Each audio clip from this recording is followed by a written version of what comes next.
కూడా అలానే ఉంది. నీకు ఈ వయసులో అంత వేదాంతం వద్దులే కాని విషయం ఏంటో చెప్పు. ధీరజ్ కారు కొనడం కోసం నేను రక్తాలు చిందించానక్క. అవునా? ఎక్కడా? అక్క జోక్ కాదు, సీరియస్. ఓకే ఓకే ఓకే, సీరియసా? చెప్పు చెప్పు చెప్పు. వాడు కారు కొనగానే ఫస్ట్ ఎవరిని ఎక్కించుకోవాలి? నన్నే కదా.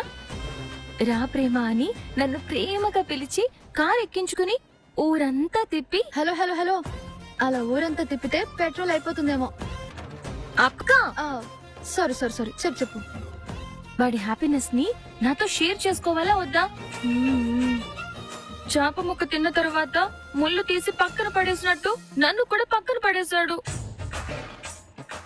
అసలు నన్ను పట్టించుకోవట్లేదు. నేనెంత ఫీల్ అవుతాను చెప్పు. నా చీర కొంగుతో ముక్కు తుడుచుకుంటే నేనెంత ఫీల్ అవుతాను చెప్పు. అక్క ప్రేమ ఎవరికైనా సరే ఫస్ట్ ప్రయారిటీ అమ్మనే కదా. అది నువ్వు అర్థం చేసుకోవాలి కానీ ఇలా ఫీల్ అవ్వచ్చు చెప్పు.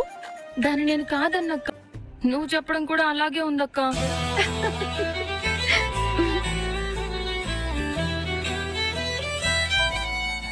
రాక్షసి, నువ్వు ఇక్కడున్నావా?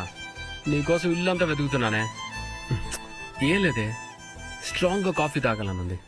నీ అందమైన చేతులతో అంతే అందమైన కాఫీ పెట్టవా ప్లీజ్? మా చేతి కాఫీ ఏం తాగుతారు సార్? కారు ఉంది కదా, నువ్వు మీ అమ్మ కారు వేసుకుని వంటగదిలోకి వెళ్ళండి. మీ అమ్మతో కాఫీ పెట్టించుకుని తాగండి. మీకు కావాల్సిన అందమైన కాఫీ.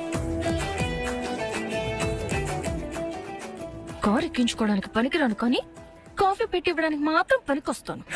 ఛ! మీ అమ్మ నాన్నని ఎక్కించుకుని వెళ్ళండి. కవర్ తీసుకురాగానే ఎక్కించుకోవడానికి పనికిరాను కానీ వీడి అవసరానికి మాత్రం అన్నిటికీ పరిగెత్తుకుంటూ వెళ్ళాలి.